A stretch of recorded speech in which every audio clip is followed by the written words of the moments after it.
Vous savez que les gens médiocres n'aiment pas les gens performants et ceux qui sont performants aussi n'aiment pas les gens médiocres. Alors aujourd'hui, la médiocrité est devenue, comme on peut dire, la base. Beaucoup de gens en voient ça. Moi, souvent, je rigole avec des parents fonctionnaires et souvent je dis, mais aujourd'hui, les gens n'ont plus cette envie-là de dépasser la médiocrité, de viser l'excellence. Et ce qui se passe, c'est que quand on est médiocre, on a la facilité de critiquer quelqu'un qui est performant.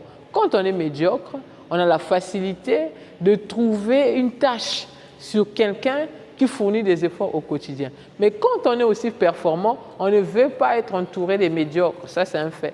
Et vous voyez, et ça, c'est quelque chose de très important. Lorsque vous faites un travail d'excellence, vous voulez un résultat excellent, vous ne voulez pas vous entourer des personnes médiocres parce que la qualité de votre travail va aussi avoir la répercussion sur la qualité justement des personnes qui vous entourent. Mon caméraman qui tient la caméra aujourd'hui sait que moi, je déteste la médiocrité. C'est-à-dire que chaque jour, on n'est pas dans la perfection, mais chaque jour, on travaille à ce que notre travail soit de plus en plus excellent et que le résultat que nous donnons à nos clients, que nous donnons à nos partenaires, soit de plus en plus excellent. Et ça, c'est très important. Si vous êtes professionnel, vous êtes cadre, vous êtes fonctionnaire, peu importe là où vous travaillez, sachez que si vous êtes médiocre, les gens qui sont performants ne vous aiment pas. Et si vous êtes performant, vous n'allez jamais aimer la médiocrité. C'est Mélodie Boya, la #1 business coach en République du Congo.